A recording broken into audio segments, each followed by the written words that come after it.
Deputy speaker Raghurama Krishnam Raju, జై భీమరావు భారత party అధ్యక్షుడు జడా శ్రవణ్ మధ్య మాటల యుద్ధం నడుస్తోంది. దళితుల ఓట్లు తనకు వద్దన్న రఘురామ వ్యాఖ్యలకు జడా శ్రవణ్ కౌంటర్ ఇచ్చారు. ఎన్నికలప్పుడు దళితులు, క్రిస్టియన్లు, మైనార్టీల ఓట్లు వేయించుకున్న రఘురామకృష్ణంరాజు ఇప్పుడు ఓట్లు వద్దు అనడం ఏంటని మండిపడ్డారు.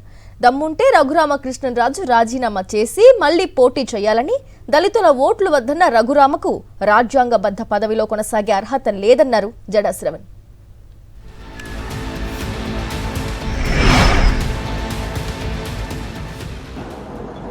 మాట్లాడితే నేను రాజీనామా చేయాలి, మా ఓట్లు అక్కలేదన్నావు, నేను రాజీనామా చేయాలి అని మాట్లాడుతున్నావు.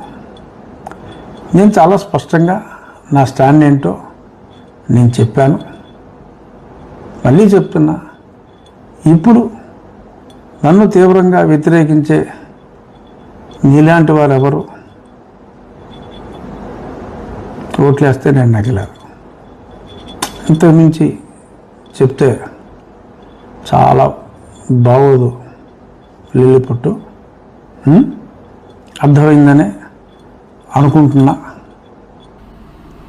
నువ్వు you be resign as a deputy speaker and then you fight. లేకపోతే దళితులను తిడతావా, వాడి ఓట్లు వద్దు, దళితుల ఓట్లు వద్దు, ఎమ్మెల్యేగా ఎన్నిక కాబడిన తర్వాత దళితుల ఓట్లు నీకు వద్దు అని చెప్పినప్పుడు you resign as a MLA, you resign as a deputy speaker, then you contest. నువ్వు మొన్నటిదాకేమో దళిత ఓట్లు, క్రైస్తవుల ఓట్లు వేయించుకొని ఈరోజు ఎమ్మెల్యే అయిన తర్వాత నాకు ఓట్లు వద్దు అంటే ఎలా కనపడుతున్నారు నీ కంటికి?